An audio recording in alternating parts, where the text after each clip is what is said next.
Ауданнан жиылған 210 оқушы, барлығы 14 команда. Олар әуе қорғанысы күштері әскери институтының әуе айлағы базасында 3 күн болады. Қатысушылар жатын орынмен, тамақпен толық қамтылған. Әр командада 14-17 жас аралығындағы 15 адамнан бар. Оны ер бала, 5-еуі қыз бала болуы шарт. Байғайын ауданынан келдік. Айбын әскери жарысына өзім алғаш рет қатысып тұрмын. Алғаш рет келіп тұрмын. Өзімнің қызығушылығымның арқасында іріктеулерден өтіп.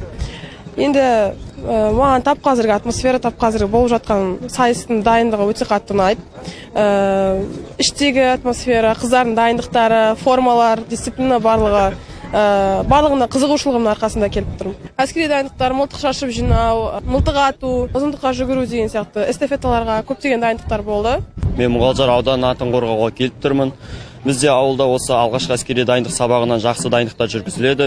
Осы жарысқа біз 2026 облыстық кезеңіне жақсы дайындықпен келдік. Жақсы нәтиже көрсетіп, ауылға абыройлы орынмен қайтуды қалап отырмыз. Әскери өмір мен үшін маңызды секілді көрінеді. Ер бала үшін маңызды болып көрінеді.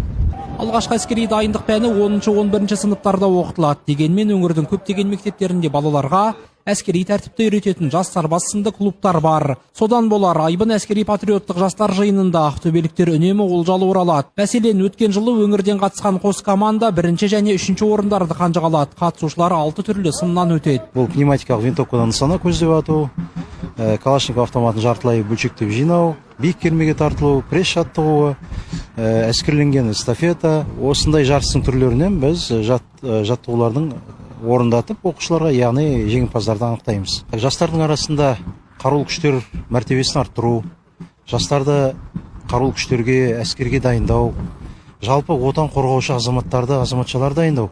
Өйткені еліміздің болашақ отан қорғаушы жастары осылар. Әр уақытта да біз жастарға үміт артамыз, оларға сенім білдіреміз. Сондықтан бізге шын мәнінде физикалық тұрғыда шыныққан, моральдық, психологиялық тұрғыда тұрақты, елді қорғауға дайын азаматтар қажет.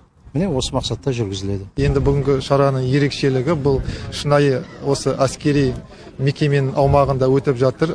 Әуе қорғаныс күштері әскери институтының әуе айлағы базасында өткен жылы осы жерде республика халықаралық деңгейдегі Айбын республикалық шарасы өтті. Оған елбасы президент қатысты. Соның жалғасы ретінде осы дәстүрді осы мекеменің аймағында одан ары қарай жүзеге асырамыз.